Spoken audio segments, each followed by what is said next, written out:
நீதிமொழிகள் அதிகாரம் 19. முறைகேடாய் நடக்கும் செல்வரை விட மாசற்றவராயிருக்கும் ஏழையே மேல். எண்ணி பாராமல் செயலில் இறங்குவதால் பயனில்லை. பொறுமையின்றி நடப்பவர் இடறி விழுவார். மனிதர் தம் மடமையாலேயே வாழ்க்கையை கெடுத்து கொள்வர். ஆனால் அவர்கள் ஆண்டவர் மீது சினம் கொண்டு குமுறுவர். பணம் உடையவருக்கு நண்பர் பலர் இருப்பர். ஏழைக்கு இருக்கும் ஒரே நண்பரும் அவரை விட்டு பிரிவார். பொய் சான்று சொல்பவர் தண்டனை தீர்ப்புக்கு தப்ப மாட்டார்.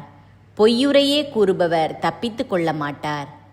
வள்ளலின் தயவை நாடி வருவோர் பலர். நன்கொடையாளருக்கு எல்லாருமே நண்பர். வறியவரை அவருடைய உடன் பிறந்தாரே வெறுப்பர். அவருடைய நண்பர் அவரை விட்டு அகலாதிருப்பாரோ? அவர் கெஞ்சி வேண்டினாலும் அவர்கள் ஓடிவிடுவார்கள். ஞானத்தை பெறுதலே உண்மையான தன்னலமாகும். மெய்யறிவை பேணி காப்பவர் நன்மை அடைவார். பொய் சான்று சொல்பவர் தண்டனைக்கு தப்ப மாட்டார். பொய்யுரை கூறுபவர் அழிந்து போவார். அரண்மனை வாழ்வு அறிவிலிக்கு அடுத்ததல்ல. மேலானோரை ஆளும் பதவி அடிமைக்கு சற்றும் ஏற்றதல்ல. விவேகமுடையோர் எளிதில் சினமடையார். குற்றம் பாராதிருத்தல் நன்மதிப்பை தரும். அரசரின் சீற்றம் சிங்கத்தின் முழக்கம் போன்றது. அவர் காட்டும் கருணை பயிர் மீது பெய்யும் பருவமழைக்கு ஒப்பாகும். மதிகெட்ட மகனால் அவன் தந்தைக்கு கேடு வரும். மனைவியின் நச்சரிப்பு ஓட்டை கூரையினின்று ஓயாது ஒழுகும் நீர் போன்றது. வீடும் சொத்தும் ஒருவனுக்கு வழி வழியாய் சொத்தாய் வரலாம். ஆனால் விவேகமுள்ள மனைவியோ ஆண்டவர் அளிக்கும் கொடை. சோம்பல் ஒருவரை தூங்கிக் கொண்டே இருக்க செய்யும். சோம்பேறி பசியால் வருந்துவார். திருக்கட்டளைகளை கடைபிடிப்பவர் தம்மை பாதுகாத்து கொள்கிறார். ஆண்டவருடைய வழிகளை கவனியாது நடப்பவர் அழிந்து போவார். ஏழைக்கு இறங்கி உதவி செய்கிறவர் ஆண்டவருக்கு கடன் கொடுக்கிறார்.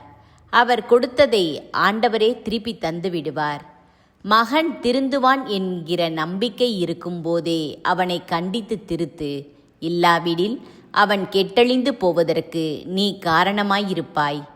கடும் சினம் கொள்பவர் அதற்குரிய தண்டனையை பெற வேண்டும். இக்கட்டினின்று அவரை விடுவிப்பாயானால் மீண்டும் அவ்வாறே செய்ய வேண்டியிருக்கும். அறிவுரைக்கு செவிகொடு, கண்டிப்பை ஏற்றுக்கொள். பின்வரும் காலமெல்லாம் ஞானமுள்ளவனாய் வாழ்வாய். மனிதர் மனதில் எழும் எண்ணங்கள் ஏராளம். ஆனால் ஆண்டவரது திட்டமே நிலைத்து நிற்கும். நற்பண்பாளர் வாக்கு பிறழாமையை நாடுவர். பொய்யாயிருப்பதை விட ஏழையாயிருப்பதே மேல். ஆண்டவருக்கு அஞ்சி நடந்தால் ஆயுள் நீடிக்கும். அவ்வாறு நடப்பவருக்கு மனநிறைவு கிட்டும். தீங்கும் அவரை அணுகாது. சோம்பேறி உண்கலத்தில் கையை இடுவார்.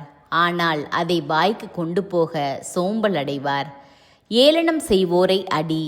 அதை காணும் பேதையராவது படிப்பினை பெறுவர். உணர்வுள்ளவரை கடிந்து கொள். அவர் மேலும் அறிவுடையவராவார். தந்தையை கொடுமைப்படுத்தி தாயை துரத்திவிடும் மகன் வெட்கக்கேட்டையும் இழிவையும் வருவித்துக் கொள்வான். பிள்ளாய், நல்லுரை கேட்பதை நிறுத்தாதே. நிறுத்தினால் அறிவு தரும் நன்மொழிகளை புறக்கணிக்கிறவன் ஆவாய். தீ குணமுள்ள சாட்சி நியாயத்தை மதிக்காதவர். பொல்லாரின் சான்று குற்றத்தை பெருக செய்யும்.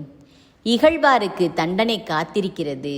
முட்டாளின் முதுகுக்கு பிரம்பு காத்திருக்கிறது.